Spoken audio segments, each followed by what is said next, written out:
There may be disagreements, but violence is never the answer. Nearly 1 year after the arson attack at the governor's residence, Governor Josh Shapiro hosted an interfaith roundtable today. It's something he calls part of the healing process and a way to move forward. And News 8's Tom Lehman was there for that discussion today. Joins us live on an interfaith roundtable that was held. Tom. Yeah, Lori and Jerry, that arson attack, an attempt on the governor's life last year, led to a physical transformation of the residents behind me, but also, the governor says, a growth for him spiritually.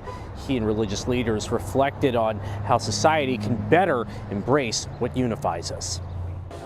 The reception room inside the governor's residence set for a Seder dinner, not unlike the one that happened before the same room was torched last year by Molotov cocktails. An assault on one family of faith is an assault on all families of faith, and so we recognize that. A collection of religious leaders spoke at the governor's residence Wednesday, roughly a year after the arson attack and attempt on the governor's life. What has been so important to us and so healing to us have been the prayers and the offerings of strength and words of healing that we have received from people all across Pennsylvania, all across this country. A common thread among the collection of religious leaders is that people need to look past the religious differences that may divide us and to embrace the ties we have in common. We have to look as a human being. We are come in the world the same way, we go in the world the same way. When we hear 50, 60, 70, 80 years, and half of the time we sleep through it. There's not much left after that. But what about when passions are political or economic?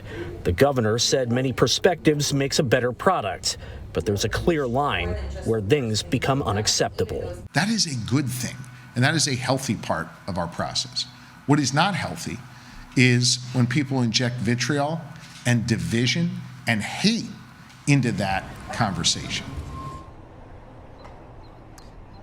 Tonight's observation of the first night of Passover, a very important one for the governor, as they have essentially the very same Seder dinner observance here at the governor's residence as they did just about a year ago in the hours before that attack.